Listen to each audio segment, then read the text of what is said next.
좋으신 하나님 아버지, 이 시간 부족한 자를 세워주시니 감사합니다. 입술에 기름 부어 말씀에 지혜와 지식과 능력 주시고 또 전한 자 반자 모두 하나 되어 주의 음성을 듣고 그 말씀에 생명을 경험하는 놀라운 시간 되게 하여 주시옵소서. 모든 원수들의 역사가 끊어지게 하시며 진리의 말씀만이고 우리를 진리로 인도할 수 있는 능력 있게 도와 주시옵소서. 예수님으로 축복하고 기도했습니다. 아멘. 자, 우리 창세기 11장입니다.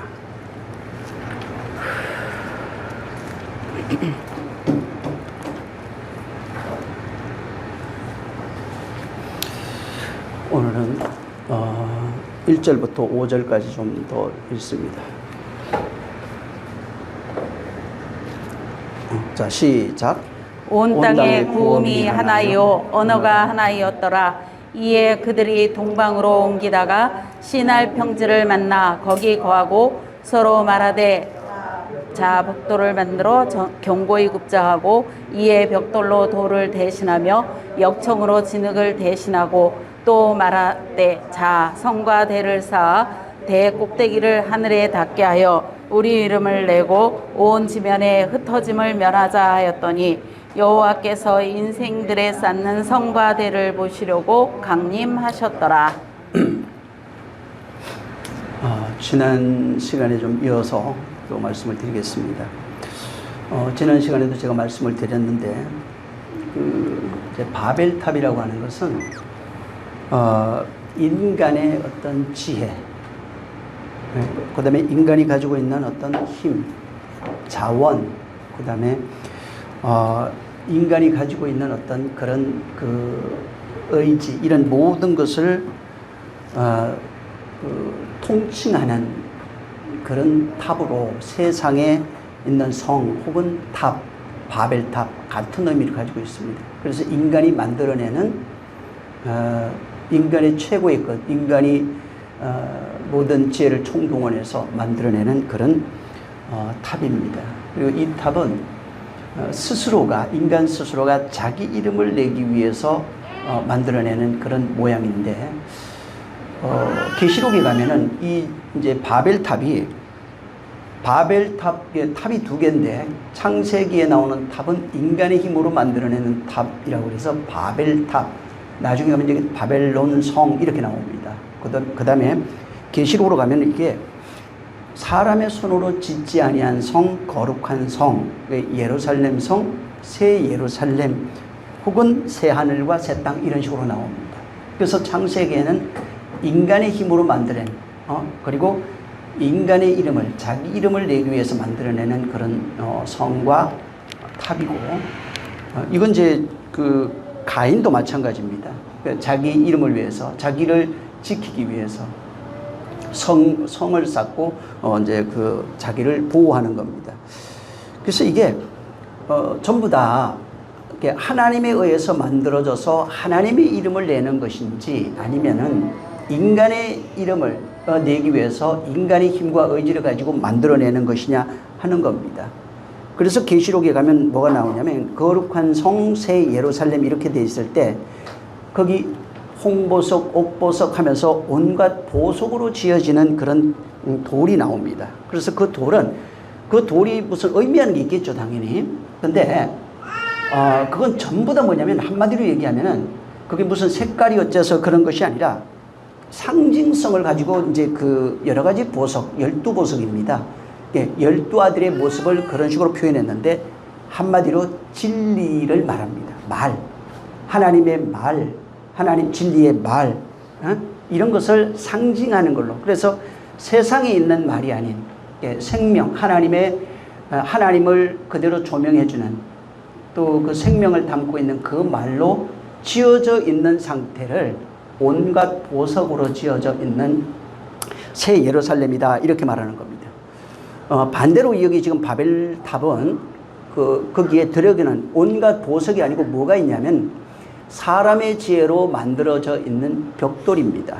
그리고 역청인데 인간의 힘으로 탑의 재료를 구해내서 그것으로 자기 이름을 내기 위해서 바로 만들어낸 것이 이 바벨탑입니다. 그래서 그냥 쉽게 보면은 인간의 지혜와 힘으로 만들어내는 탑은 전부 다 바벨론 성, 바벨탑이 되고, 하나님의 말씀에 의해서 지어지는 탑은, 탑이나 뭐 성 이런 것은 새 예루살렘 성이나 새 예루살렘, 뭐 혹은 새 하늘, 혹은 새 땅, 이런 식으로 표현해 놓은 겁니다. 그래서 하나는 인간의 행위가 아주 극대화돼서 나타나는 것이 이제 바벨론 성 혹은 바벨탑.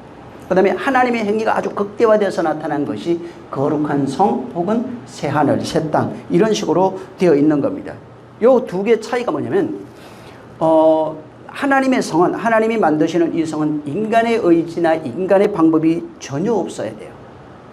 오직 하나님의 의지에 의해서, 하나님에 의해서 만들어지는 성이 이 새 예루살렘 혹은 새 하늘, 새 땅이고, 하나님의 의지가 전혀 없이 반대로 인간의 의지만, 인간의 지혜, 인간의 방법으로 지어지는 이것이 바로 바벨론 성 혹은 바벨탑이라고 합니다. 그래서 성경은 이 두 가지의 모습이 성경 전체 흘러가는데, 인간의 의지와 인간의 모양으로 하나님 앞에 나와서 드려지는 모든 행위를 전부 다 우상 혹은 종교라고 설명하고 있고, 하나님 뜻 혹은 하나님의 말씀에 의해서 그렇게 하나님 앞에 나와서 하나님의 뜻을 이루어내는 것을 믿음의 사람 혹은 하나님의 백성, 하나님의 사람, 이런 식으로 설명해 놓은 겁니다.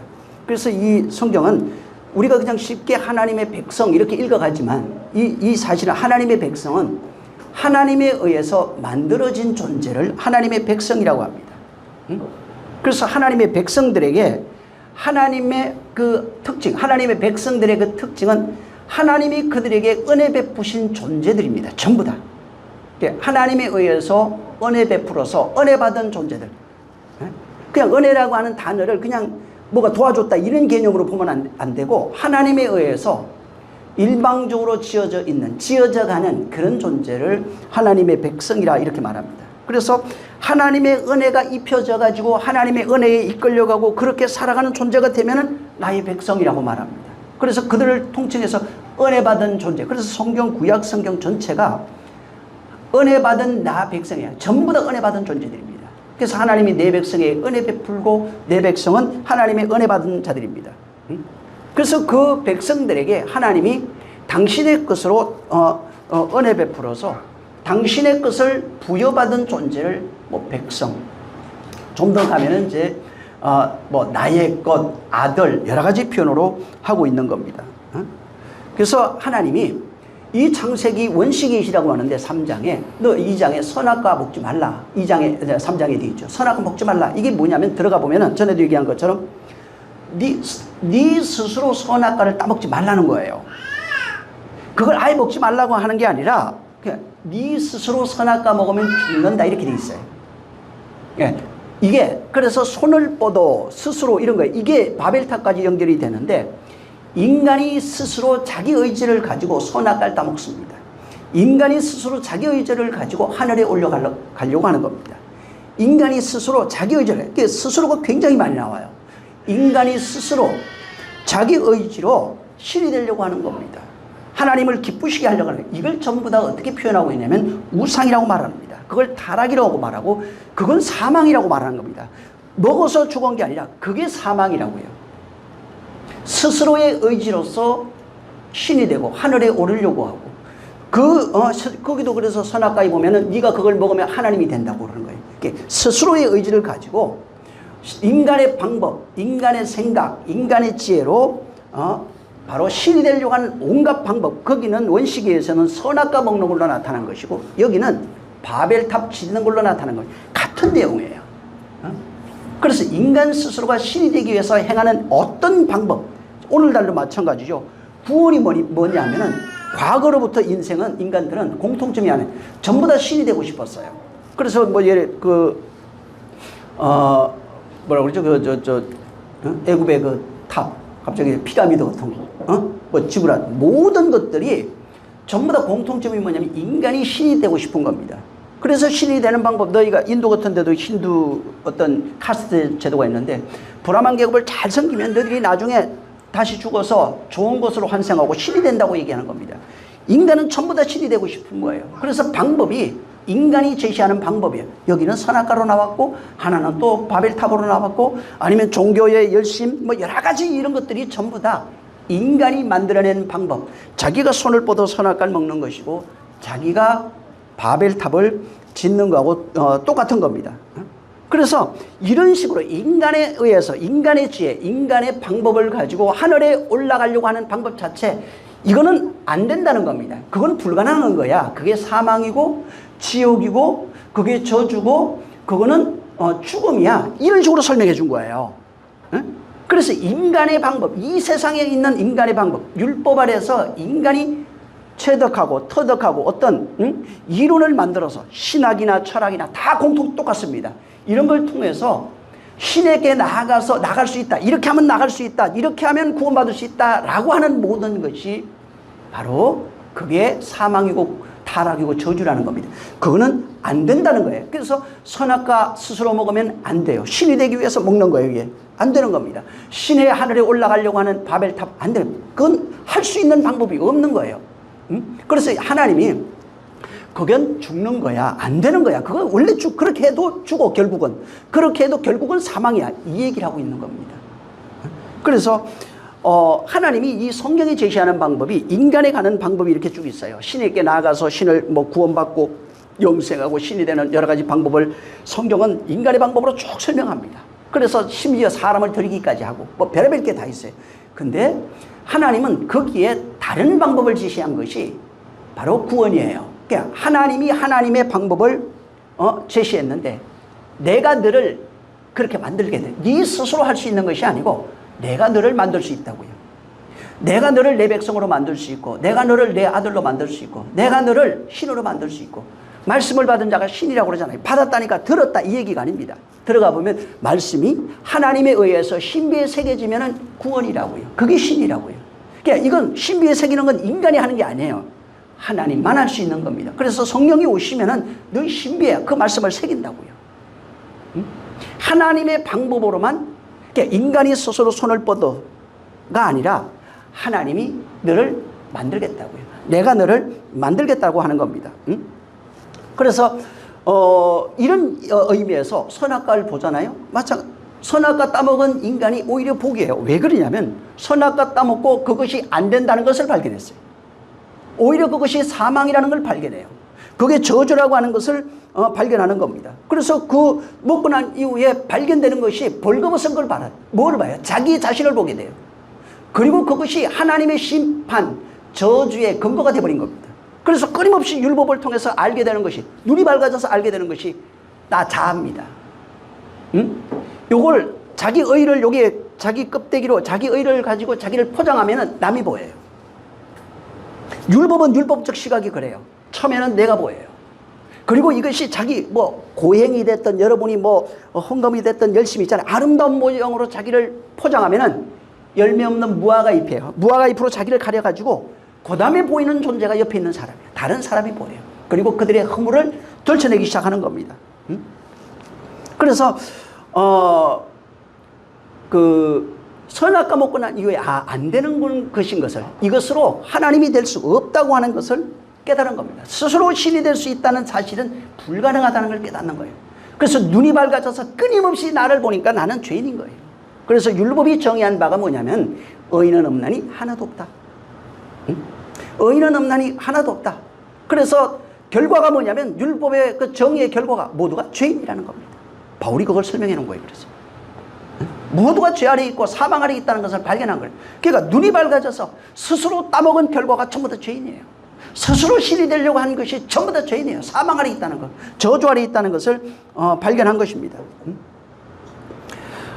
그래서 그 성경은 뭘 얘기하냐면 하나님은 인간의 존재 자체, 인간의 그런 존재 자체가 하나님의 은혜 없이는 도무지 살 수가 없구나, 구원받을 수 없구나, 신이 될 수 없구나, 영생할 수 없다고 하는 사실을 발견하게 되는 겁니다.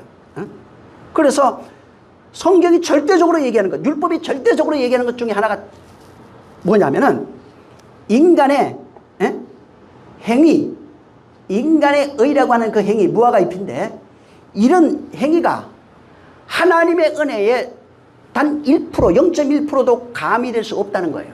무슨 얘기냐면 하나님의 자녀가 되는 그 방법에는 인간의 의, 인간의 행위가 하나도 들어가지 않는다는 겁니다. 그래서 바울이 오직 은혜 이렇게 얘기한 겁니다. 은혜로만 되는 겁니다.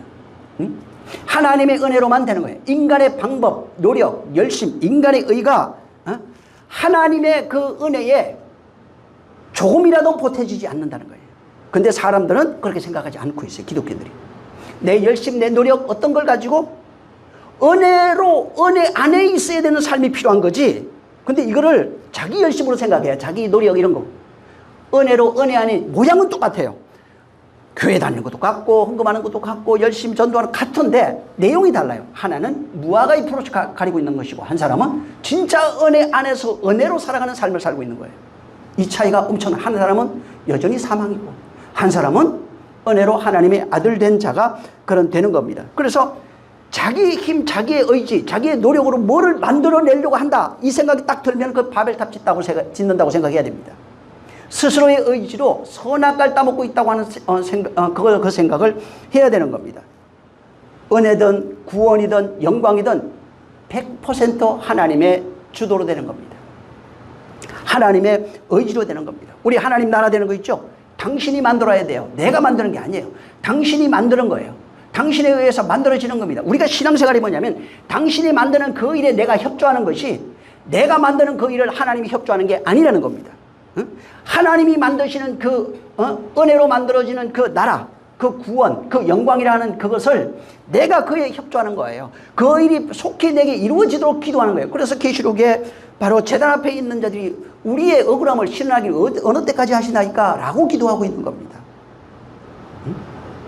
하나님의 의지에 우리가 동참하는 거예요. 내 의지에 하나님이 동참하는 것이 아닙니다. 그래서 내 의지로 내가 만들어 놓은 내가 이렇게 하나님 기쁘게 하게 하겠지, 모든 것, 인간의 의지로 하나님 앞에 나아가려고 하는 그 일에 하나님이여 동참해 주셔서 한다면 하나님은 동참하지 않습니다. 당신은 당신의 일을 하는 거예요. 결국은 그건 뭐냐면 내가 내 나라 세우겠다는 겁니다. 내가 내 나라 세우고 내가 당신을 신으로 인정하고 믿어드릴 테니까 나를 도와서 내가 만드는 이 나라를 완성해 주십시오. 그래서 세상 내가 이름도 내고 영광도 받고 그러면 내가 헌금도 할게요. 이게 인간의 나라 세운다는 얘기예요. 자기 나라 세우겠다는 얘기입니다. 하나님의 나라는 전혀 상관없어요. 그게 바벨탑이라고요. 그런데도 그걸 하나님이 기뻐한다고 생각하죠. 응? 하나님, 여러분 병 많이 고치고 귀신 많이 쫓으면 하나님 기뻐하는 거 맞죠? 근데 거기 있으면 기뻐할까? 왜 병 고쳤어요? 왜 주님이 귀신 쫓아준 거예요? 나를 따라오라고. 따라가니까 어디로 가 있어요? 전부 다. 예수님이 당신 죽는 거 보여준 거예요. 이게 은혜라고 가르쳐 준 거예요. 근데 거기서 눈물 흘리고 또 안 들어가. 기다려. 여기서 네 혼자 스스로 성수에 들어갈 수 없다고 말하고 기다려야 된다. 그가 오셔야 된다고 얘기를 해주는데 거기서는 눈물 흘리고 있지 들어갈 마음도 없어요. 성령 받을 마음도 없어요. 그러면은 성령에 의해서 하나님의 나라로, 하나님의 백성으로, 하나님의 아들로 지어져가는 그 일은 묘연한 거예요. 절대로 불가능한 겁니다. 그래서 거기서 오병이어 먹고 절공하는 자들 주님이 그냥 지나가 버리는 거예요. 버려두고. 나와 상관없는 사람이에요. 먹었어도 상관없어요. 병 고친 사람 같지만 다 상관없어요. 병 고쳐서 절공 온 게 아니라 나하고 상관없는 사람이에요. 병 고쳤는지 몰라도 주님하고는 전혀 상관없는 사람이에요. 왜? 결국은 그는 세상 영광을 영광으로 하나님의 은혜 안에 들어오는 것을 거부하는 사람들이에요. 자기 영광을 세우고 싶은 거예요. 그래서 이 바벨탑은 단순히 어떤 그 탑의 문제가 아닙니다. 탑을 말하는 게 아니라 그 속에 담겨있는 그 내용이 뭐냐면 인간이 가지고 있는 영웅주의, 큰 사람, 대단한 사람, 높은 사람, 세상에서 잘 나가는 사람이 되고 싶은 거예요. 거대주의, 이 네피림으로 나와요. 6장으로 가면 거기. 거대주의, 뭔가 크게 뭘 만들고 싶어. 세상에서 뭘 이루고 싶은 거예요. 세상에 뭘 만들어 높은 것이에요. 그런 것들이 결국은 거인 숭배 사상으로 나와요. 창세기 6장 7장입니다. 그래서 네피림, 나팔, 제외된 자, 영웅 막 거기에 다 나와요. 세상에서 자기 이름을 내고 싶은 거예요. 세상에서 자기가 왕국을 건설하고 싶은 거예요.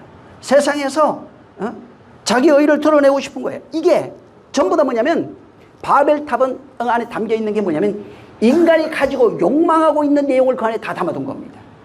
인간의 마음을 거기에 다 담아요. 인간의 마음을 상징하는 거예요. 스스로 신이 되고 높아지고 싶어요. 하늘 가고 싶어요. 영웅되고 싶어요.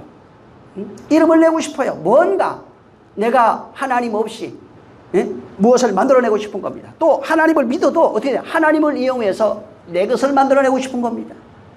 그래서 하나님이여 나를 도와주소서. 내가 이렇게 하면 당신을 이렇게 섬길 겁니다. 선교도 할 것이고 헌금도 할 것이고 이렇게 할 겁니다. 이것 자체가 파괴돼야 돼요. 그 하기 전에 이미 하고 있어야 돼요. 기도하고 있어야 되고 선교하고 있어야 되고 전도하고 있어야 되고 이미 해야 돼요. 줘서 하는 사람은 줘도 안 해요. 하기 전에 이미 한 사람. 내가 실제 옛날에 우리 저 있을 때도 우리 뭐 지금 안 나오지만 다른 데로 가고 돌아가신 모르겠다만 정말 나 이거 되면 이렇게 할 겁니다. 한 사람 본 적이 없어 내가. 진짜 내가 봐도 야 이거 하나님이 하신 일 같아요. 근데 안 쫓는다니까. 안 한다고요. 없을 때 하는 사람들이 진짜로 없어도 그렇게 할 수 있는 사람들이 그렇게 하나님이 이렇게 봐서 아 이걸 도와주면 이렇게 할 수 있겠구나. 좀 이렇게 돈 때문에 그런 게 아니라 이 사람을 그렇게 만들어질 수 있겠구나. 이 사람이 그렇게 내 사람이 될 수 있겠구나. 내 것이 될 수 있겠구나. 생각해서 보시고 할 수 있는 거지. 인간이 생각하는 그것을 하나님이 지지하거나 후원하지 않는 겁니다. 근데 이제 우리가 그래서 바벨탑도 마찬가지고 이제 선악과도 마찬가지인데 인간의 마음이 거기 그대로 녹아 있어요. 그래서 그거 읽을 때 인간의 마음을 좀 생각해 보세요. 바벨탑도 마찬가지입니다. 거기에 숨겨져 있는 인간의 마음을 생각해 보면 왜 이런 일이 있을까라는 생각을 할 수 있습니다. 자, 근데 이제 오늘은 지난번에 이어서 이 바벨탑 사건을 이렇게 인간이 짓는 걸 보시고 하나님이 어떻게 하시냐면은 자, 한번 보세요.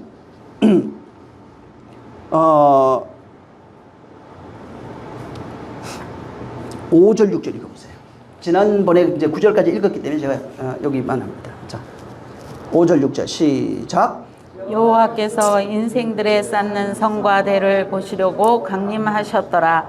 여호와께서 가라사대 이 무리가 한 족속이요 언어도 하나이므로 이같이 시작하였으니 이후로는 그 경영하는 일을 금지할 수 없으리로다. 여기 좀 읽으면서 좀 뭐가 이상하지 않아요? 여러분 잘 생각해 보세요. 바벨탑이 문제라면 하나님이 어떻게 해야 돼요? 심판하러 내려와서 바벨탑을 다 부셔버려야 됩니다. 그냥 말씀만 하면 다 부셔져요. 근데 사람들은 오늘날 바벨탑 자체를 문제로 생각하잖아요. 그래서 그러면서도 왜 바벨탑을 하나님이 무너뜨리지 않냐고 말을 헛었지? 아니 바벨탑 자체가 문제라면 바벨탑을 파괴해야 되는 겁니다. 근데 그게 아니라 하나님이 인간을 헛은 거예요. 바벨탑이 문제가 아니라 바벨탑은 쌓은 그 인간의 문제예요. 인간의 마음이 문제라고요, 지금. 아까도 얘기한 것처럼 바벨탑은 인간의 마음을 담고 있는 겁니다. 그래서 심판의 대상이 인간이 만들어낸 어떤 것이 아니에요. 그게 아니라 바로 인간이 하나님을 하나님으로 대접하지 못하고 있는 인간의 죄성입니다. 하나님을 하나님으로 알아주지 못하는 인간의 그 마음이에요. 이것을 여기에서 전부 다 흩으신 거예요. 근데 그래서 하나님이 흩으면서 가르쳐 주는 것이 있어요. 거기서 언어가 흩어져가지고 이 사람 우리는 그냥 다 흩어졌네요. 세계 바꿔 이렇게 얘기하잖아요. 근데 여기서 하나님이 흩으시면서 가르쳐 주고 싶은 게 있어요. 시편 127편을 한번 보세요.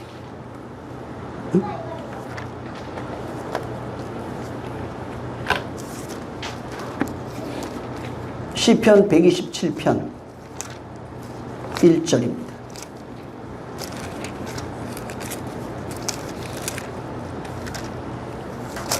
자, 시작. 여호와께서 집을 세우지 아니하시면 세우는 자의 수고가 헛되며 여호와께서 성을 지키지 아니하시면 파수꾼의 경성함이 허사로다. 이거 보세요. 바벨탑은 누가 세웠죠? 인간이 세운 거예요. 근데 여기 잘 보세요. 주께서 집을 세우지 아니하면 자기가 집을 세우는 그 사람의 수고는 헛거예요. 무슨 얘기냐면 내가 아무리 바벨탑 쌓아도 하나님하고 전혀 상관없는 문제라고요. 그거는 하나님이 하는 게 아니에요. 그건 인간이 하는 거예요. 인간이 하는 것은 파괴된다고요. 집은 누가 세워야 되는 거냐면 하나님이 세우는 거예요. 그리고 그 성을 지키는 자가 누구냐? 주께서 지킨다고 그러죠. 어떤 성을 지켜요? 하나님이 만드신 성을 지켜요.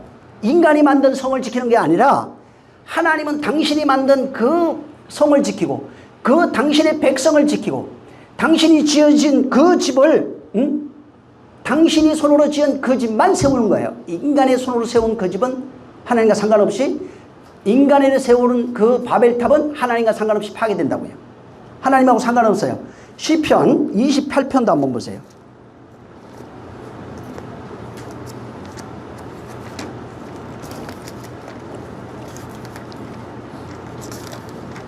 자, 시편 28편 5절입니다.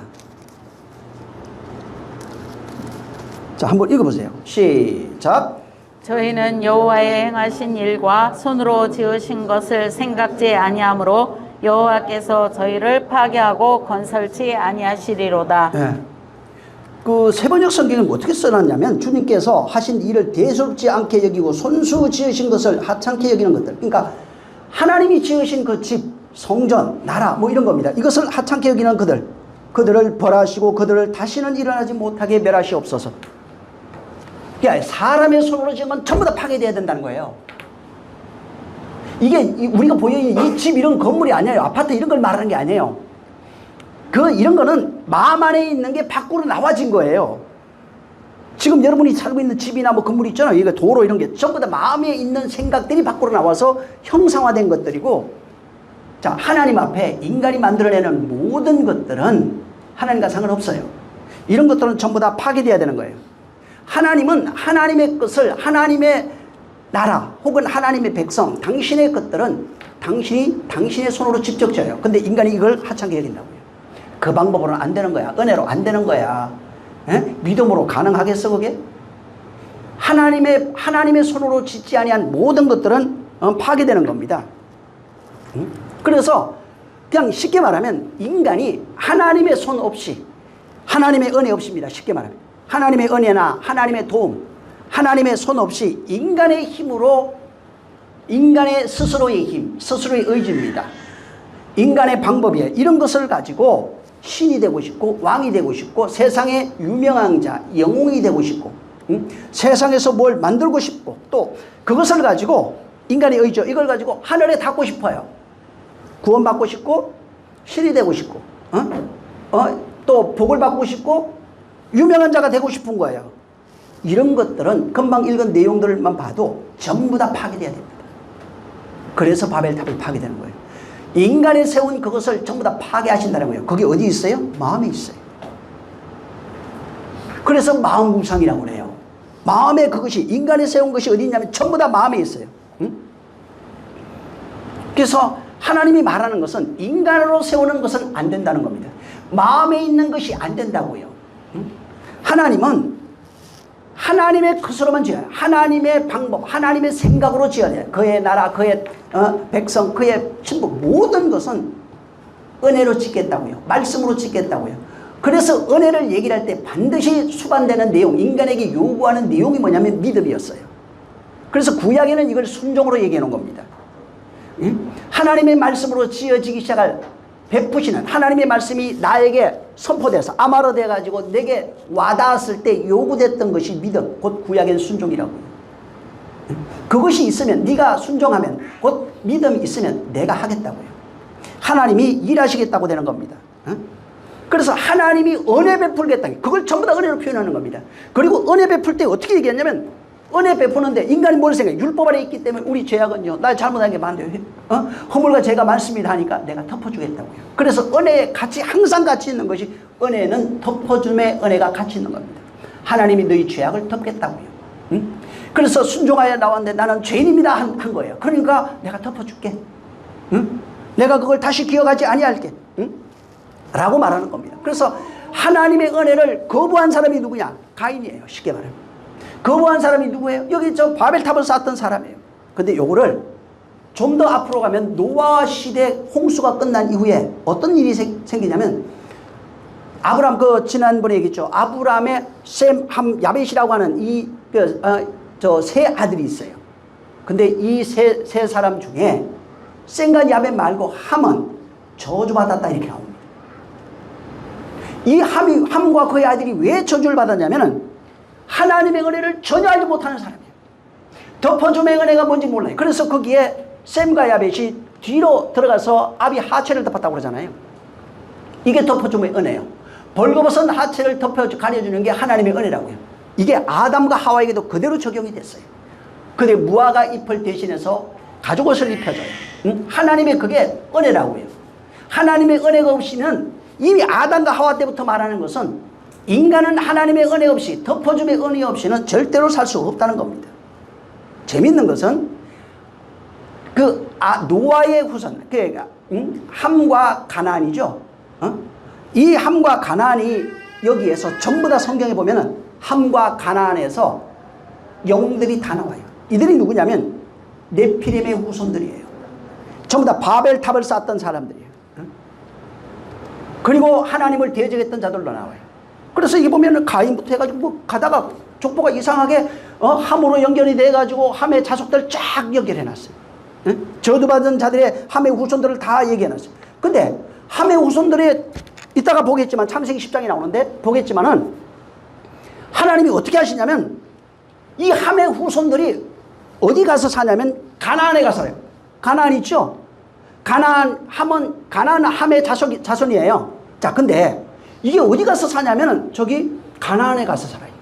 그리고 하나님은 뭐라고 얘기하냐면 가나안을 멸족시키라고 해요. 신기하죠? 하나님은 가나안을 전부 다 멸족시키라고 그래요. 이 가나안이 뭐예요? 누구의 후손이에요? 바벨론의 후손들이다. 바벨론 정신으로 살아가고 있는 사람들이라고요. 이건 하나의 그 모형이에요. 옛사람, 곧 바벨론을 상징합니다. 이것은 어떻게 해야 된다고요? 멸족돼야 된다고요. 완전히 파괴돼야 된다고요. 그래서 가나안의 함의 후손 가나안, 그 다음에 이들의 후손들까지 전부 다 이건 반드시 죽어야 되는 거야. 만약에 이게 살아있지 너를 괴롭힐 거야. 이렇게 얘기했어요. 그래서 괴롭히는 게 모형으로 실제도 지금 다니는 게 팔레스타인이에요. 지금. 여러분 창세기 10장 한번 보세요. 그 앞이니까 15절부터 18절 읽어보세요. 이게 가나안의 함의 자손, 가나안의 후손들이에요. 가나안의 후손들 뭘로 나오죠? 저주받은 족속으로 나와요. 근데 해필 하나님이 보세요. 이 사람들이 가나안 땅에 가서 살거든? 아니 거기가 저주받은 사람이 사는 곳이라면 그 땅 저주받았을 거 아니에요. 근데 하나님이 일부러 가나안으로 가라고 그래요. 또 재미있게. 그리고 가나안을 왜 모형으로 가르쳐주고 있는 게 거기는 가나안은 파괴돼야 된다고요. 자 15절부터 18절까지만 시작. 가나안은 장자 시돈과 헷을 낳고 또 여부스 족속과 아무리 족속과 기르가스 족속과 히위 족속과 알가 족속과 신 족속과 아로아 족속과 스말 족속과 하마 족속의 조상을 낳았더니 이후로 가나안 자손의 족속이 흩어져 처하였더라. 예, 이 지금 여기 누구냐면 저주받은 함과 가나안의 후손들이에요. 전부 다 여기는. 근데 이거는 우리가 너무 많이 알고 있어요. 왜냐면 이스라엘이 가나안 땅 가가지고 멸족시켰거든요. 전부 다 그냥 여기 안에 함의 자손의 이름들이 다 들어가 있어요. 함과 가나안의 자손들 전부 다 이름이 여기 다 있어요. 왜 이들은 뭐를 몰라요? 셈과 야벳은 덮어줌의 은혜라고 하는 것을 알았어요. 그래서 아비 하체를 보지 아니하고 덮어주는 것이 하나님의 은혜를 이제 가르쳐 주는 거예요. 그렇게. 자, 알았는데 함은 전혀 모르고 그것을 율법적 시각을 가지고 아비에 벌거벗고 있는 그 아비에, 그러니까 율법적 시각으로 보여지는 모든 것들입니다. 이것을 전부 다 까발려 버린 거예요. 고소하는 자가 됐어요. 고소하는 자가 누구냐면 마귀, 귀신, 사단 이렇게 나옵니다. 그러니까 가나안은 자기의 율법의 의입니다. 율법의 시각으로 아비를 고소하는 자가 된 거예요. 그래서 그는 하나님의 은혜가 뭔지를 전혀 알지 못했어요. 그래서 이 사람들이 한 일이 보면은 나중에 전부 다 우상 만들어요. 산당 짓고 우상 만들고 전부 다 자기가 신으로 왕으로 살고 있는 그런 사람들이에요. 뭘 얘기해 주냐면 가나안은 멸망된다고요. 옛사람 멸망해야 된다고요. 하나님 없이 은혜 밖에 있는 자는 죽어야 된다고요. 은혜를 모르고 있는 옛사람은 죽어야 된다고요. 전부 다 이것을 예언하고 예표하는 그런 모형으로 해놓은 겁니다. 여러분 이스라엘을 괴롭혔던 사람들이 있죠. 예를 보면은 바로 애굽 나와요. 근데 거기도 뭐가 나오냐면 나중에 네피림이 또 나와요. 분명히 노아 홍수 때 죽었어야 되는데 네피림을 다시 거기 써놨어요. 왜냐면 그 바로도 애굽도 마찬가지고 그다음에 가나안 들어가기 전에 뭐라고 그러냐면 정탐꾼 보내갖고 왔는데 거기 네피림 후손이 있다 이렇게 얘기했어요. 왜 그걸 같이 써놨을까? 이건 저 신학에서도 그 난제라고 그래요. 아니, 분명히 노아 홍수 때 다 죽었을 텐데 어떻게 다시 태어났지? 영골로 살아가고 있는 그 사람들을 전부 다 통칭하고 있어요. 하나님 없이 자기 의로 살아가고 있는 사람들을 통칭해요. 그래서 이스라엘을 괴롭히고 있는 애굽, 바로 뭐 가나안 전부 다 이게 저주받은 함의 자손. 실제도 애굽도 마찬가지 함의 자손이에요. 전부 다 이런 식으로 해놨어요. 그러니까 저주받은 함과 그 가나안의 자신들에 대해서 모형으로 해놓은 겁니다. 자기 의를 의지하고 살아가는 자, 하나님 은혜 밖에 있는 사람들을 그렇게 모형으로 해놓은 겁니다. 창세기 10장 6절 한번 보세요.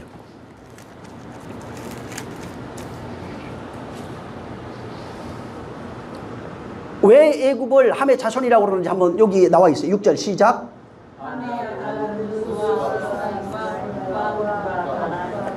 함의 아들들 가운데 가나안은 가나안 땅으로 가서 흩어져 삽니다. 이게 다 죽어요. 근데 여기에 구스와 미스라임 나오죠.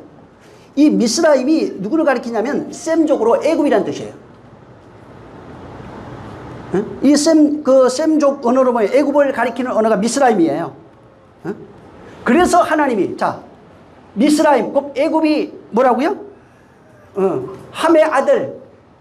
이게 뭐냐면 바벨탑을 쌓고 있는 사람들 통칭하는 겁니다. 세상 임금, 세상 왕, 세상 신으로 살아가고 있는 존재, 거기에 굴복하고 거기에 있는 존재들을 상징하고 있는 겁니다. 그래서 하나님이 아브라함이 어디 있었어요? 거기 있는 거예요. 이스라엘이 어디 있는 거예요? 애굽에 있는 거예요. 그래서 하나님의 백성을 거기서 빼올 수밖에 없는 거예요. 영적으로 보면은 바벨론에 있다고요. 이스라엘이 바벨론 안에 있는 거예요. 애굽 안에 있는 거예요.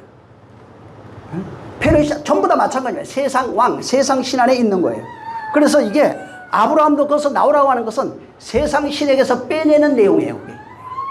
이스라엘을 애굽에서 나오게 하는 내용은 전부 다 세상에서, 세상 신에게서 그를 뽀집어내는 얘기예요.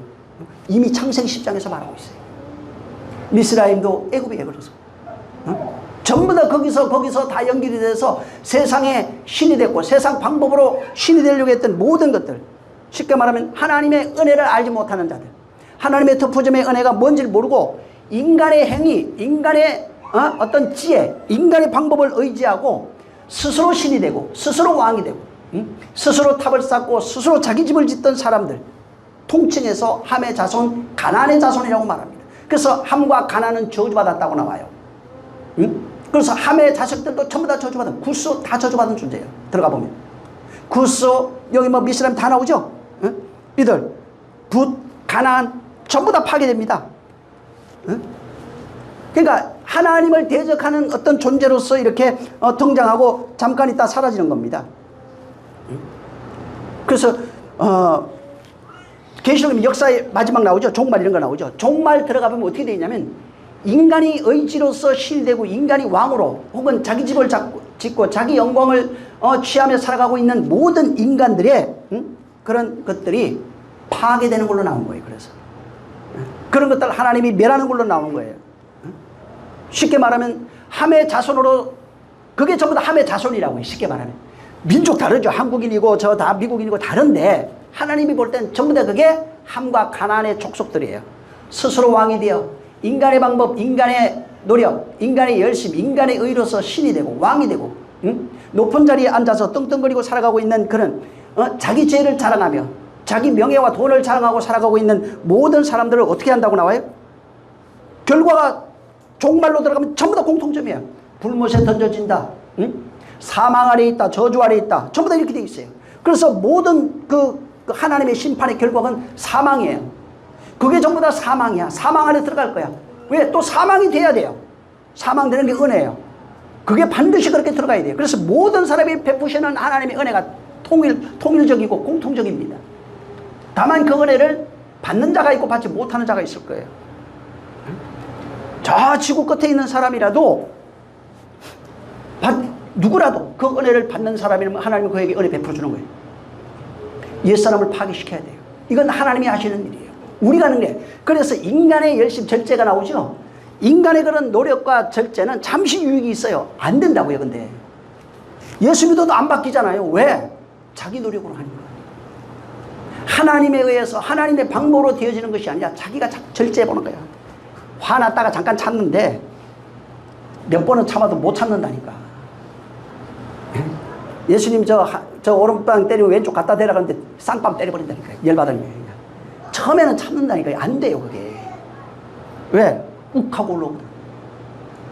그래서 은혜 없이는 안 된다고 얘기하는 겁니다. 우리 계속해서 저주받은 성경에 저주받은 가난함 이렇게 얘기하죠. 저주받은 이 함이라고 성경에는 뭐 가난이 저주받았다 나와요. 근데 왜 함이 저주받았다고 이렇게 얘기하는가? 노아가 보세요. 노아가 그 벌거벗은 걸 보고 누가 고소했어요? 함이 고소했어요. 근데 노아가 깨어나가지고 누굴 저주해요? 가나안. 뭐가 좀 이상하지 않아요? 뭐가? 저 이거 읽으면서 아니 하나님이 잘못한 사람 저주해야 되는 거 아니에요? 안 그런가요? 나만 그런가? 보세요. 거기 보면 어떻게 되면 함이 아버지의 벌거벗은 하체를 형제들에게 다 고소해갖고 까발려가지고 다 폭로시켰어요. 그죠? 근데 노아가 깨어나가지고 누구를 저주해요? 가나안. 함의 아들 가나안이에요. 응? 왜 이걸 이렇게 썼냐면은 고대에 관습이 있어요. 풍습이. 응? 자, 예를 들어서 어떤 이에게 저주가 내려가요. 어떤 사람이 저주받으면은 율법도 그렇게 쓴 게 굉장히 많이 있어요. 있는데 저주받은 그 원인이 자식이 저주받으면 부모로부터 기인한다는 게 그런 관습이 있어요. 그래서 예수님이 왜 맹인된 것이 뭐라고 그러죠? 본인 죄 때문입니까? 부모 때문이니까 그것 때문에 그런 거예요. 여기. 응? 자, 그것 때문에 그런데 보세요. 그러니까 어떤 아이가 저주받았어요. 자, 그러면은 저주받은 건 누구 때문에 그런 거예요? 부모 때문에 그런 거죠. 그죠? 자, 보세요. 만약에 함을 저주하면 어떻게 돼요? 이해하시겠어요? 만약에 이거는 고대 관습이 다 중건동 지방에 다 있는 풍습이에요. 자식이 저주받는 건 누구 때문에 그런 거예요? 부모. 만약에 자기가 함을 저주하면은 내가 잘못한 거예요. 이해되시겠어요? 응? 내가 잘못한 거예요. 그래서 부모는 자식의 거울이에요. 그러니까 얘가 복을 받아도 누구 때문에 그런 거예요? 부모에 의해서. 저주받아도 누구 때문에 그런 거예요? 부모에 의해서. 오늘 우리나라도 그런 풍습이 있죠. 잘 되면 자기 탓, 못 되면 조상 탓 이런 거 있잖아요. 또 어떤 데는 네가 부모 잘 만나서 그렇다 이렇게 얘기하잖아요. 그게 이제 자식을 보고 뭘 보냐면 부모를 보는 거예요. 애들 왜 가정교육 잘 시키라고 그러잖아요. 왜 그런 거예요? 예. 얘가 싸가지 없으면 부모가 내가 그렇게 가르친 거야. 뭐 얘기할 것도 없어요. 그건 부모가 거울이기 때문에 자식은. 이거는 건동지방뿐만 아니라 모든 민족이 모양만 조금 다르지 갖고 있는 그런 풍습이 되는 거예요. 자, 그래서 만약에 내 자식인 함을 저주해버리면은 누가 다 내가 죄인이라는 얘기가 돼요. 내가 저주받은 사람이 돼요. 그래서 내가 내 자식을 저주하면 안 돼요. 내 기인이 나로 시작된 거예요. 그럼 내가 원인을 제공해서 네가 이렇게 된 거란 얘기가 돼요. 근데 자기가 원인을 제공한 게 아니에요. 노아는. 거기서 벌거벗은 이유가 있어요. 사실은. 술 먹고 취했다 그런 게 있는데 물론 노아의 삶이 있어요. 근데 그래서 누구를 얘기를 하는 거예요? 네 함을 저주면 야, 네 저주는 나로 말미암아 이런 건데 자, 손자를 저주하면 어떻게 되는 거예요? 나는 상관없는 거예요. 나하고는 상관없고 누가 잘못한 거라고요? 함. 가나안이 모든 저주받고 멸망당하고 하는 이유가 누구 때문에 그런 거예요? 함. 그래서 저주받은 가나안 혹은 저주받은 함의 자손 가나안이라고 얘기하는 겁니다. 그래서 노아가 누굴 저주한 거라고요? 함. 이건 나하고 상관없는 거야. 이것은 함에 의해서 되어진 거야. 그래서 성경 전체의 함과 가난의 내용들이 전부 다 어떻게 나오냐면 저주받은 자로 나오고, 노아는 뭘로 나와요? 의인으로 나와요. 이해하시겠어요? 그래서 노아는 의인의 반열에 들어가고, 그 함은 사실 함이 했는데 가나안은 괜히 재수 없이 지금 그런 거야. 근데 자식을 부모에 의해서 유전됐다고는 의미를 가지고 있는 겁니다. 근데 하나님은 또 시편에 가면 뭐가 있냐면, 아버지가 찬물 먹었다고 아들이 쉬냐? 죄는 너희가 유전된다고 생각하면 유전 안 되는 거야. 또 설명해줘요. 참 기가 막힌 것들이 많이 있어요. 이런 의미를 가지고 잘 보면 성경이 많이 좀 이해가 될 겁니다. 그래서 성경 저주받은 함, 저주받은 가난, 이렇게 얘기하는 겁니다. 공통점이 세상의 왕으로, 신으로, 영웅으로, 세상에서 성공주의자로 살아가는 거대 문명, 영웅으로 살아가는 모든 사람의 끝이 어디냐면은 함과 가난이에요. 바벨탑은 함 안에 있는 것, 가난 안에 있는 것이 밖으로 나와서 보여지는 형태로 나와 있는 겁니다. 그래서 그것은 하나님이 보시려고 와서 본 게 뭐였어요? 사람의 마음인 거예요. 바벨탑은 아무것도 아니에요. 그래서 그 마음을 헛으신 거예요. 거기에 다른 언어가 이제 들어간 겁니다. 그래서 성경에는 함과 함의 자손을 축복받았다 이렇게 말하지 않습니다. 함과 가난은 전부 다 바로 저주받은 족속이에요. 왜 그러냐? 공통점이 세상 신으로 살던 자, 세상 왕으로 살던 자, 세상에서 영웅주의로 살고 거대주의, 그런 자유로 살던 자. 실제 역사에는 어떻게 되어 있냐면, 여러분 가나안의 후손들 있죠? 실제 역사, 세계사에 들어가면은 거대 왕국을 건설한 사람들이에요. 전부 다. 영웅이에요. 실제 영웅이에요. 우리나라 이순신보다 더한. 바벨론 왕국을 건설해버리고. 그 다음에 페르시아, 수메르, 이렇게 아수르, 이런 것들을 실제는 어마어마한 대제국, 어마어마한 영광, 세상에서 실제 역사에는 대제국과 영광과 권세, 물질, 세상에서는 탑으로 보여져요. 이게 실제 그렇게 돼 있어요. 근데 하나님이 볼 때는 뭐라고 얘기했다고요? 그게 모형인 거예요. 그게 저주받은 족속이라는 겁니다. 그래서 세상에서 영광도 있고 나라도 있고 명예도 있고 권세도 있고 돈도 있고 다 있습니다. 다. 그들의 공통점이 어떻게 돼 있어요? 거기 고대사, 그다음에 실제 그런 문명들, 파괴된 문명들을 가보면은 당시 최고의 문명입니다.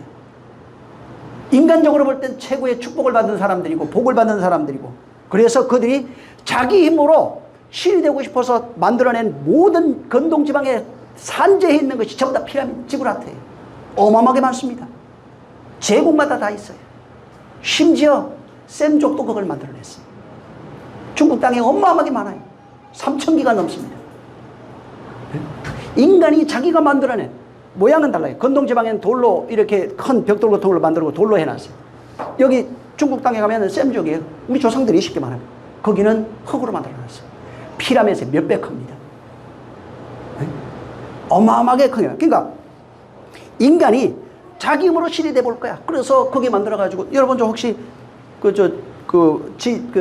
중국 어디야 거기? 고구려 왕 있는 무덤 있는 데가 갑자기 생각이 안 나네. 그 왕 무덤 있어요. 거기 거기 가보면 꼭대기에 무덤이 있어요. 피라미드 해놓고 그 꼭대기에다가 무덤에, 지금은 누가 훔쳐갔대 그 안에 가보니까 그냥 빈 공간만 있더라고요. 꼭대기에 거기 뭐야? 거기가 제단이고 신과 만나는 장소예요. 그래서 탑 모든 꼭대기에 그런 거 다 해놨다고. 응? 거기다 무덤을 다 써놨어요. 신과 만나기 위해서. 엄청나게. 거기는 실제는 고구려 수도가 아니에요. 거기는 그냥 우리나라 정릉같이 왕의 무덤이 있는 곳이에요. 왕에게 제사 드리는 장소가 거기에요. 응? 세상 사람들이 자기 영광, 자기 힘, 이런 걸 가지고 만들어내. 그러니까 우리가 보여지는 거, 왕국을 건설하고 왕이 되고 돈을 많이 가지고 거대한 민족을 만들고, 이게 전부 다 사람들이 볼 때는 복을 받은 건데, 하나님이 볼 땐 뭐예요? 전부 다 함과 가난의 자손들이에요. 파괴돼야 될 거예요. 하나님과 전혀 상관없는 거예요. 이게 영생이 아니라고요, 그게. 그걸 영생으로 생각했어요. 탑을 쌓고 그 안에 들어가면 영생이라고요. 근데 영생이 아니라고요. 응?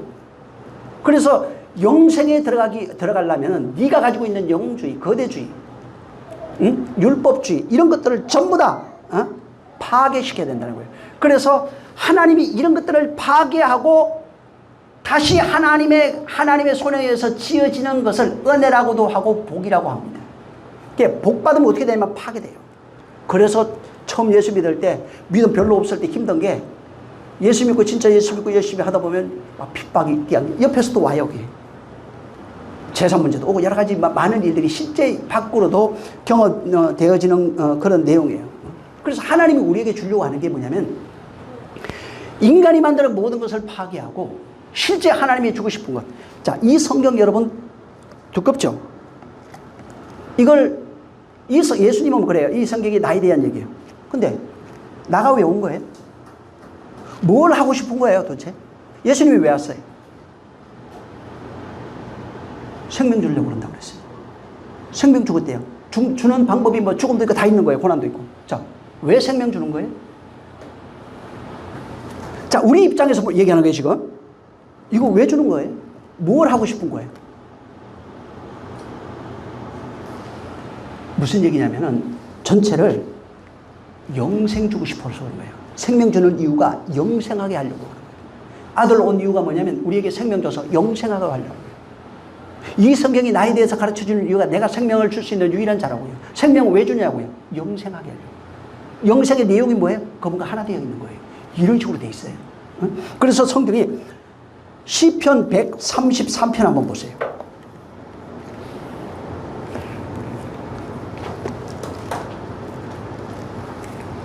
3절 읽어보세요. 시편 103, 이게 그분이 우리에게 무엇을 도대체 주고 싶어 하는지. 시온산에서 주고 싶은 것이 있어요. 3절입니다. 시작. 혈문의 이슬이 시온의 산들에 내린 같도다. 거기서 여호와께서 복을 명하셨나니 곧 영생이로다. 예. 자, 여러분 보세요. 하나님이 우리에게 복을 명했대요. 자, 복을 명했는데 복의 내용이 뭐라고요? 영생이라고요. 사람들 돈 생각하죠? 아니에요. 하나님은 시온산에서 우리에게 주시는 복은, 하나님이 주시는 복은 딱 하나예요. 영생이라고요. 예수 왜 주신 거예요? 영생이라고요. 생명 왜 주시는 거예요? 영생이라고요. 이 세상의 부귀영화가 아니에요. 하나님이 우리에게 영생을 주고 싶은 거예요. 하나님이 우리를 회복시켜서 주시고 싶은 게 뭐예요? 영생이라고요. 그걸 뭐라고요? 복이라고 말한다고요. 응? 근데 이 영생을 하나님이 복이라고 얘기를 하면서 이걸 주겠대요. 내가 복 줄게 하면 뭔 준다고요? 영생 준다고요. 영생을 주시는 그 이유가 당신과 하나 되게 하려고. 영원히 하나로 존재하는 것이 영생이에요. 그게 복이라고요. 응? 근데 문제는 이 영생은 세상의 것이 아니에요. 아들의 생명이라고 그러죠? 그건 세상의 것이 아니라고요. 하나님이 주시는 복은 이 세상에 있는 것이 아니에요. 그래서 사람들이 복이라고 할 때 어떤 생각을 해요? 오복 뭐 이렇게 얘기해요. 뭐 건강하고 자식 잘 되고 뭐 사업 잘 되고 다 돼. 이건 복이 아니라고요. 그거는 함과 가나안의 자손들이 만들어내는 세상 영광이라고요. 하나님과 상관없는 거예요. 그걸 통해서 그건 예수 믿는 자가 이용은 할 수 있는데 그건 목적이 아니라고요. 전혀 상관없어요. 오히려 그런 것들이 은혜는 뭐냐면 그걸 파괴시켜야 돼요. 그래야 하나님이 그에게 복을 주는데 하나님이 주시는 복은 세상에 있는 것이 아니라 영생이라고요. 그래서 하나님이 영생을 주시려면 뭐가 우리에게 있어야 되면 생명이라고요. 그래서 생명을 주려면 생명을 전달할 자가 필요하니까 아들 보내준 거예요. 예수 그리스도예요. 그래서 믿는 자에게 누가 왔어요? 성령이 오셔서 그걸 자기의 생명을 그에게 전달해 준 거예요. 생명이 있으면 어떻게 돼요? 자, 생명이 있어요. 생명이 있으면은 내에게서 그 생명력이 나오는데 내 안에 생명을 가진 자가 생명의 특성을 드러낸 것을 생명력이라고 하고 그 생명과 하나 돼서 존재하고 있는 것을 영생이라고 그래요. 그래서 생명이 없으면 영생이 없는 거예요. 그래서 요한복음 6장에 내 말이 영이요 생명이라고요. 영원한 것이고 영원이라고 나와요. 그 영이 영원한 거예요. 그래서 영생, 내 말, 내 피 나오잖아요. 피에는 생명이 있고, 내 살에는 영생이다. 이렇게 얘기하잖아요. 영생이에요. 생명과 영생 같이 있는 거예요. 이거는 분리되는 게 아니라 하나예요. 생명이 있으면 영생이 있는 거예요. 영생이 있다는 말은 생명이 있는 거예요. 나는 생명인데 영생이 없는 것 같아요. 그러면 없는 거예요. 그래서 성경에 뭐라고 되어 있냐면 천지 만물은 다 없어질 것인데 뭐가 있다고요? 하나님의 말씀은 영원 무궁히 남아있다고요. 어디에 남아있는 거예요? 우리 안에. 에? 말씀이 우리 안에 남아있는 거예요. 근데 우리 안에 없어요. 그러면 없는 거예요. 그러면 천지 만물과 같이 없어지는 거예요. 이 세상 살다가 우리가 언제 없어지냐? 우리 100년 산다고 그러죠? 100년 뒤에 없어져요. 근데 안 없어지는 방법이 있어요. 영생이라고요. 그게 하나님의 생명을 가지고 있으면 영생이에요. 그 생명은 아들로 말미암아 우리에게 준 진리라고 그래요. 성령이 와서 전달해요. 신비에 새겨놓은 거예요. 하나님의 말이에요. 그리스도의 말이라고요. 그래서 성경에 이게 쭉 보면은 계시록까지 이제 가서도 마찬가지인데 하나님이 이 세상에서 혹은 우리에게서 완성된 모습으로 설명하는 것이 전부 다 복 있는 자라고 설명해놨고, 복 있는 자의 특성이 보면은 하나님의 생명으로 영생하고 있는 걸로 나옵니다. 영원한 존재가 되는 거예요. 네? 그래서 복 있는 자는 영생하는 자를 말합니다. 세상에서 기도해 내가 사업이 잘 되고, 그게 보세요. 내가 기도해 참 어려웠어. 사업이 망했는데 잘 됐어. 자, 성전으로 보면 어디 있는 거예요? 그거? 뜰밖에. 자, 내가 병들어서 암이나 하나님 내 은혜 베풀어서 암을 고쳐주셨네요. 어디 있는 거예요? 이거 내가 전에 어떤 목사한테 얘기하니까 호씨 나를 그러면 저 뜰밖에 있는 사람이 이러더라고. 내가 맞다고 그랬어 그냥. 전화를 하더라고. 뜰밖에. 암 고쳐도 뜰밖에요. 그 중에서 9은 세상으로 살던 사람이에요. 한 명만 뜰로 들어왔어요. 막 간증 많이 하잖아. 막 엄청나요. 그냥 내가 환상을 보고 해가지고 하나님이 내게 이적을 보여주셨는데 뭐 전부 다 어디 있는 거라고요? 뜰밖에. 죽은 자 살아난 거 어디 있는 거예요? 뜰밖에. 죽은 자 살려서 어떻게 했어요? 나 따라오라고 얘기했어요. 따라가니까 어디로 가요? 뜰로 가는 거예요. 뭐 보여줬어요? 죽는 거. 왜 보여준 거예요? 생명 주려고. 왜 생명 준 거예요? 영생하게 하려고. 영생하면 그날에 너희가 알 거야. 내가 너희 안에 있는 거. 너무 쉽게 돼 있어요. 응? 이게 하나님이 하시는 일이에요. 그래서 하나님이 우리에게 주시는 복은 한마디로 영생이에요. 영생은 생명과 뗄 수가 없기 때문에 아들의 생명 우리에게 줬다고 그러는 거예요. 응? 그 생명 없으면 영생도 없어요. 그래서 영생과 생명이 하나로 있는 거예요. 하나님이 보시는 세상에서는 영걸, 유명한 사람 이런 거는 왕, 돈 많은 사람, 뭐 부자 이런 거 맞아요. 세상에서 유명한 사람들이요. 저기 이건희 같은 사람, 이거 누구야? 이거, 응? 그런 사람들이에요. 유명한 사람이잖아요. 세상에서 내놓으라는 사람들, 대통령부터 시작해 전부 다 구원 없어요. 근데 그걸 구원이라고 말해요. 세상엔 그들을 영걸이라고 그러는데, 자, 영걸 개념으로 볼 때 하나님 입장에서 영걸이 누굴 것 같아요? 하나님으로부터 복받은 사람, 영생을 가지고 있는 이 사람이 진짜 영적의 세계에서는 그 사람이 영걸이고 유명한 사람이고 내 사랑하는 자들이 왕이고, 그래서 왕 같은 제사장도 되고 면류관 쓴 자도 막 그렇게 비유로 다 해놓은 거예요.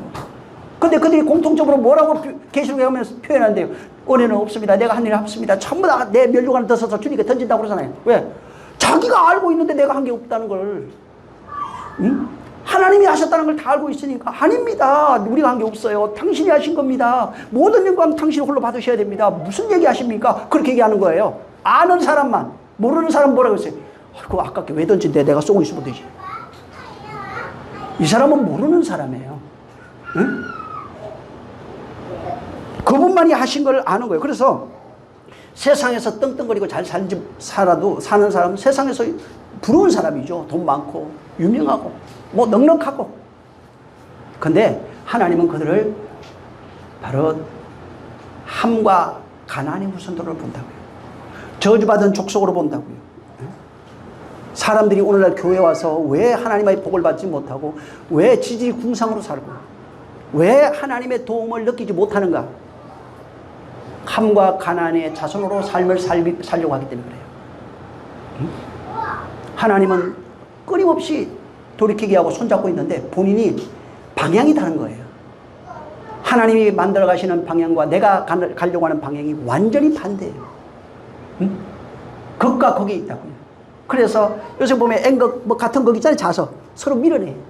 말은 내 손 잡아주세요 하는데 실제 하는 것은 그분을 밀어내고 있어요. 그러니까 그분의 도움을 받을 수 없는 거예요. 오늘날 성도들이 세상에서 영웅으로 살고 싶잖아요. 응? 함과 가나안의 자손처럼 살고 싶어요. 말은 하나님 뜻대로 살겠습니다 하는데 실제 기도하는 내용 보면은 실제 그가 원하는 것, 살고 싶어하는 방향을 보면 아니에요. 성경에 나오는 바벨탑을 쌓은 사람하고 똑같아요. 아담과 하와하고 똑같아요. 가나안의 후손들하고 똑같은 거예요. 세상 임금 왕. 세상에서 성공주의로 살고 싶은 거예요. 세상에서 영웅으로 살고 싶은 거예요. 그래서 이런 것을 저 자문 같은데 어떻게 써놨냐면 마음이 부유한 자로 써놨어요. 전부 다. 하나님이 없는데 부유해요. 또 비유로 누가복음 16장에는 부자로 기록해놨어요.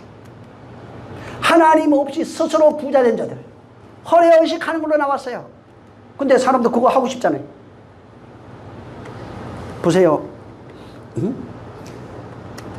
사람들이 예수님 부러워하고 제자들 부러워해요.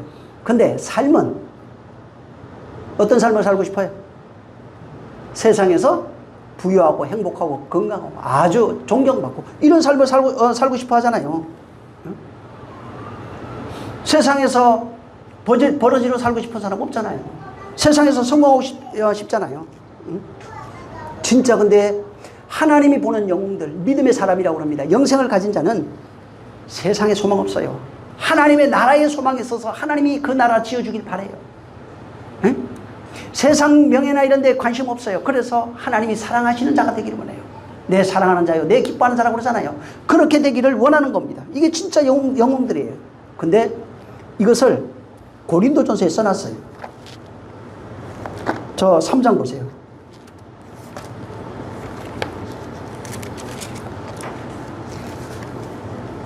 18절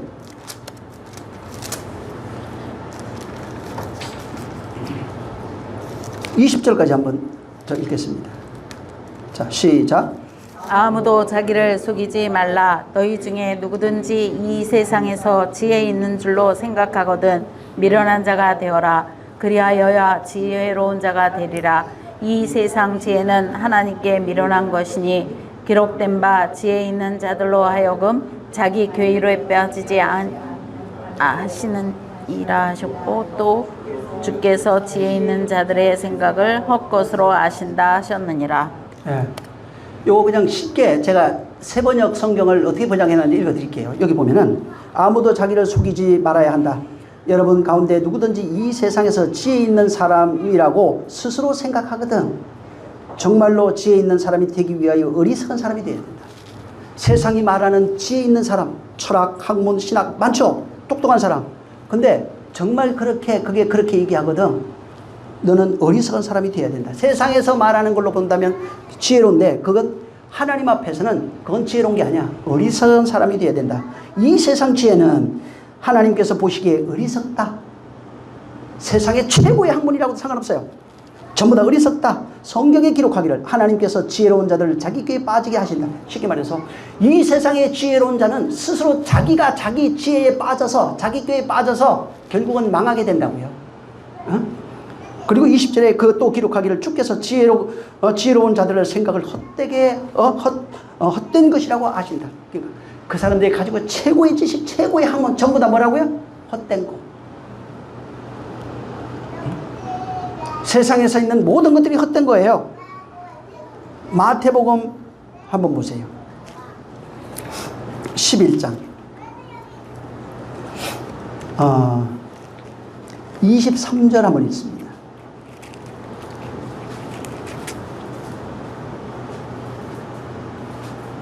자, 시작. 가버나움아 네가 하늘에까지 높아지겠느냐 음부에까지 낮아지리라. 네게서 행한 모든 권능을 소돔에서 행하였다면 그 성이 오늘날까지 있었으리라. 네. 여기 지금 가브나움에게 가서 예수님이 전도하고 하늘의 지혜의 말씀, 보고의 말씀을 선포해 줬어요. 근데 이들이 자기 지혜 때문에 그걸 안 받아요. 그러니까 자기 지혜로 구원받고 싶은 거예요. 철학, 학문, 유대주의 이런 걸로 구원받고 싶어요. 근데 그렇게 되면 어떻게 되냐? 엄무에 떨어진다고 했더니 원문에 들어가면 지옥으로 나와요. 그게 지옥이야. 지옥에 떨어지는 거야. 그거는. 가브나움아, 내가 지금 너희에게 행한 모든 이런 일들을 만약에 소돔과 고모라에 행하였다면 그 도시는 절대로 멸망하지 않아서 오히려 그들이 내 말을 받았을 거야. 인간이 만든 지혜, 지식 이런 것들은 결국은 파괴돼야 되는 겁니다. 멸망하는 거예요. 23장도 한번 보세요. 23장 10절에서 12절 한번 읽어보세요. 자, 시작. 또한 지도자라 칭함을 받지 말라. 너희 지도자는 하나이니 곧 그리스도니라. 너희 중에 큰 자는 너희를 섬기는 자가 되어야 하리라. 누구든지 자기를 높이는 자는 낮아지고 누구든지 자기를 낮추는 자는 높아지리라. 예. 너희가 지도자라고 세상에 그러잖아요. 지도자 왕입니다. 유명한 사람입니다. 저 사장입니다. 이런 세상에서 말하는 어떤 칭호, 영광 이런 거 받지 말라고요. 그리스도 한 분만 지도자예요. 그분만 왕이에요. 그분만 신이에요. 그리고 뭐라고 그래요? 11절에 사람 위에 서고 싶으냐? 어떤이 되고 싶어? 섬기는 사람이 돼. 오히려 낮아지는 게 더 나아. 대장 되고 싶어? 그냥 낮아져라고. 왜? 결국은 자기를 높이는 자는 낮아져야 돼. 낮아지는 게 하나님이 높이는 사람이야. 어떤 사람? 그 겸손으로 나와요. 또 들어가면 나중에 겸손한 사람이 예수 그리스도를 왕으로 지도자로 인정하는 사람이에요. 그래서 성경에 자, 왕 얘기하지. 너 세상 왕 부럽지? 아니야. 진정한 왕은 예수 그리스도야. 자, 세상의 지도자 네가 말하지. 부럽지? 너 지도자 되고 싶지? 아니야. 지도자는 예수 그리스도 한 분뿐이야. 세상에서 유일한 영웅이 되고 싶어? 자, 그 세상 영웅 많아요. 담고 싶지? 아니야. 예수 그리스도만이 진정한 영웅이야. 그분만 담아야 돼. 하나님이 우리에게 보내주신 우리가 생각하고 있는 최고의 것, 왕이요 신이요 영광의 모든 것들, 이것은 예수 그리스도밖에 없다는 겁니다. 그래서 하나님이 예수 그리스도를 우리에게 보내주셨으니 그분만 높은 분이고 그분만 지혜롭고 그분만 지도자고 그분만 왕이에요. 그래서 너희에게 낮아지라고 얘기한 겁니다. 그분만 왕으로 섬기라고요. 네가 왕 되지 말라고요. 지도자 되지 말라고요. 섬기는 자가 되라고요. 너희가 낮추라고요. 그래서 이 세상에서 너희가 낮추면은 하나님이 너를 그분하고 똑같이 대우해 줄 거야. 왕 되는 방법이 그거야. 이렇게 설명해 준 거예요. 그분을 높이지 않으면 절대로 내가 왕 될 수 없어요. 그리스도 안에서만 왕이 될 수 있는 거예요. 그래서 세상에 있는 동안에 뭘 하는 거예요? 낮아져서 원수까지 섬기는 거예요. 그 원수 사람 그래서 나온 거예요.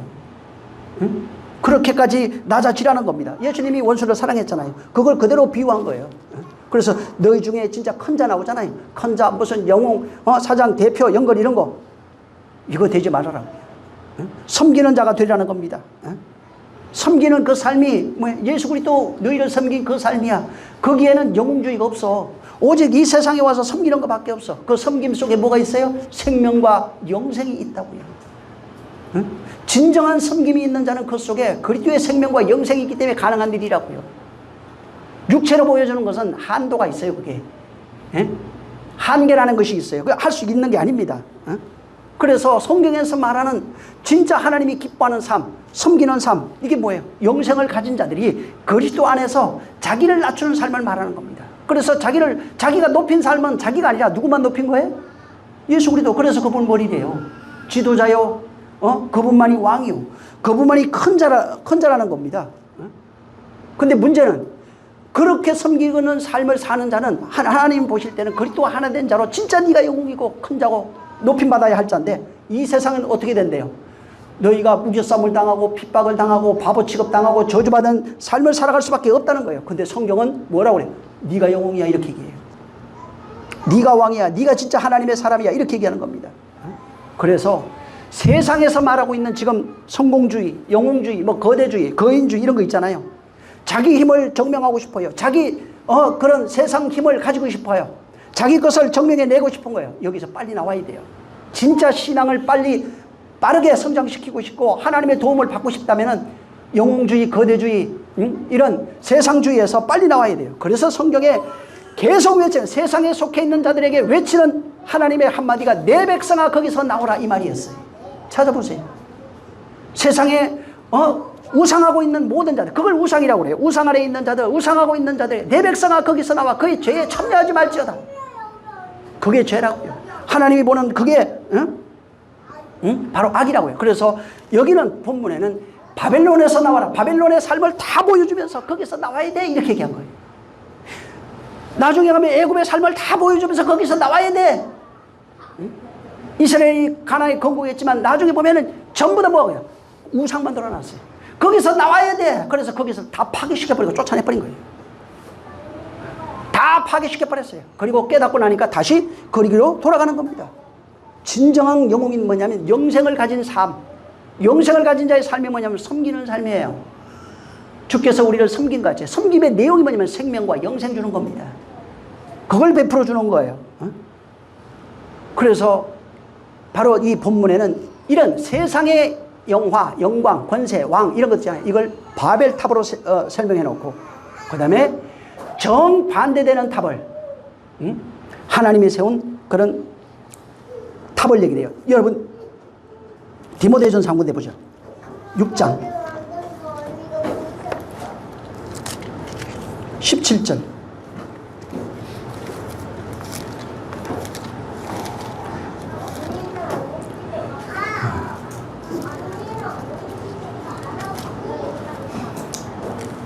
(19절까지) 그냥 있습니다. 좀 빠르게 시작.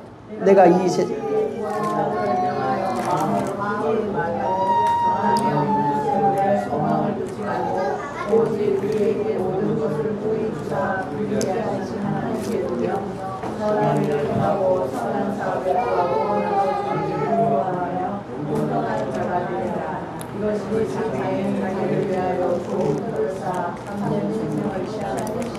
네, 여기 보면 17절에 세상, 부, 명예 이런 데 마음 두지 말라고요. 정함이 없는 재물 이런 데 마음 두지 말라고요. 후히 주시고 저 넉넉히 주시는 하나님께 마음을 두라고요. 그 다음에 해야 할 일이 18절부터 나오는데 선한 일을 향하라고요. 선한 사업하라고요. 나눠주라고요. 동정하고 그 다음에 여기 자기 일을 위해 좋은 틀을 쌓되 생명, 참된 생명을 취하는 그 일을 하라고요. 이게 진짜 영웅이에요. 응? 세상 사람들 여기 지금 18절부터 여기 17절부터 있는 사람들이 오늘날 교회에 널려 있어요 지금. 그래서 복 못 받아요 지금. 생명의 소망을 좀 두라고요. 생명을 취하고 생명 취하는 게 영생이에요. 영생을 나눠주는 그 일이 바로 선한 일이라고요. 그래서 하나님께 돌아 선한 일을 행하고 선한 사업을 하고 많이 나눠주고, 나눠주니까 돈 주라는 얘기가 아닙니다. 생명 나눠주라고요. 네가 가지고 있는 그 생명, 네 영생 그걸 좀 나눠주라고요. 그래서 생명이 없는 자들 좀 불쌍히 여겨주라고요. 하나님이 너에게 준 그 생명, 영생 그걸 좀 나눠주라고요. 그래서 이것이 뭐냐면 자기가 하나님 나라를 쌓는 탑을 쌓고 있는 거라고요. 생명의 탑 쌓는 거예요. 여기는 바벨론 창세기는 육신의 마음의 정욕으로 만들어낸 세상 영주의로 만들어낸 바벨탑을 쌓았지만은 여기는 뭘 쌓으라고요? 생명의 탑 쌓으라고요. 말씀으로 지어진 그 탑을 쌓으라고요.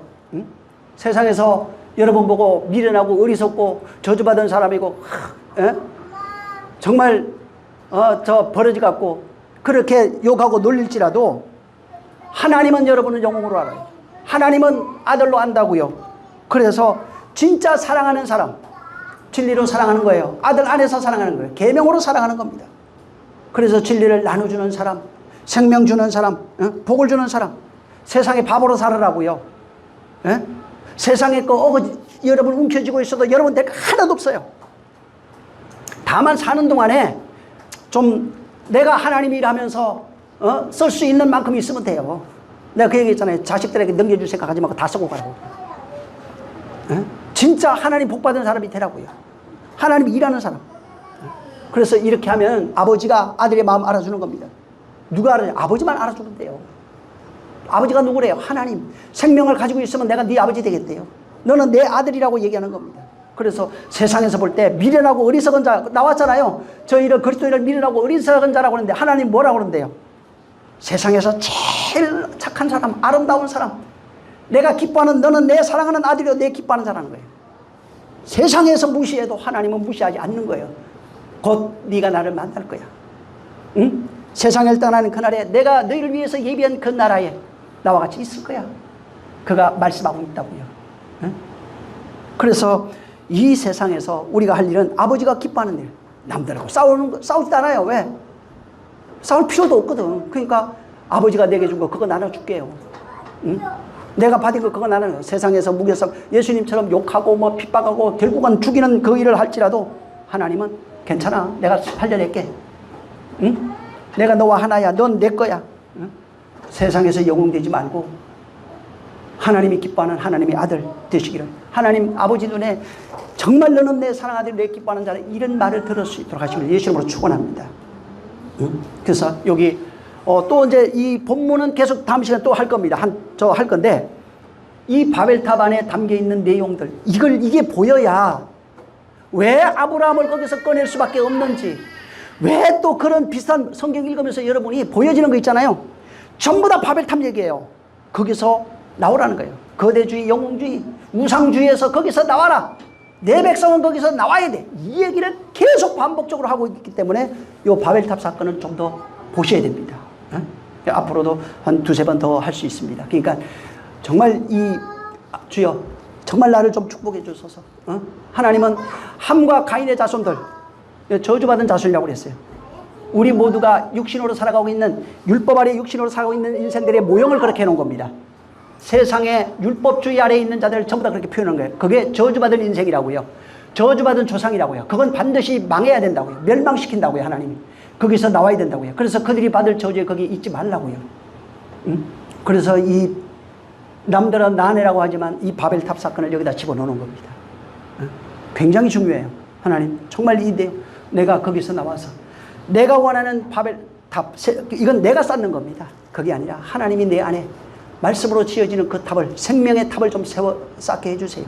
나를 좀 도와주세요. 이렇게 우리 같이 기도하겠습니다. 좋으신 하나님 감사합니다. 우리를 정말 축복해 주셔서 지금까지는 바벨탑을 쌓았던 그런 존재들이었는데, 세상에서 영화를 구하던 존재들인데 이제 그리스도 안에서 생명된 자들이 되었사오니 아버지의 우리를 축복하사 이제는 하나님의 생명의 탑을 쌓는 자들이 정말 주를 모시고 생명 안에 거하는 자들이 되어질 수 있도록 우리 이 말씀을 듣는 심령들 복 주시옵소서. 어디에서나 이 말씀을 듣는 모든 심령들 동일한 은혜와 능력이 있게 하시고 저들이 그리스도 안에서 한 지체요 사랑하는 자임을 깨닫고 이 말씀을 가져 그리스도 안에 생명의 탑을 쌓고 그 생명을 나눠주고 영생을 나눠주는 그러한 삶을 살게 도와 주시옵소서. 비록 우겨쌈을 당해도 하나님의 위로하심이 어떤 것인 줄 알고 위로받는 자가 되게 하여 주시옵소서. 예수 이름으로 축복하고 기도했습니다. 아멘. 하늘에 계신 우리 아버지여, 이름이 거룩히 여김을 받으시오. 나라의 임하옵시며 뜻이 하늘에서 이룬 것 같이 땅에서도 이루어지리이다. 오늘날 우리에게 일용할 양식을 주옵시고 우리가 우리에게 죄진 자를 사하여 준 것 같이 우리 죄를 사하여 주옵시고 우리를 시험에 들게 하지 마옵시고 다만 악에서 구하옵소서. 나라와 권세와 영광이 아버지께 영원히 싸움나이다. 아멘. 감사하신 주여, 성령으로 역사하여 주시옵소서. 주의 평강이 있도록 모두를 축복해 주시옵소서. 우리 하나님이 함께 하시고 복 주시기를 간절히 바라고 나오니 은혜 베풀어 주시옵소서. 모든 영광 하나님께 돌립니다. 수고하셨습니다.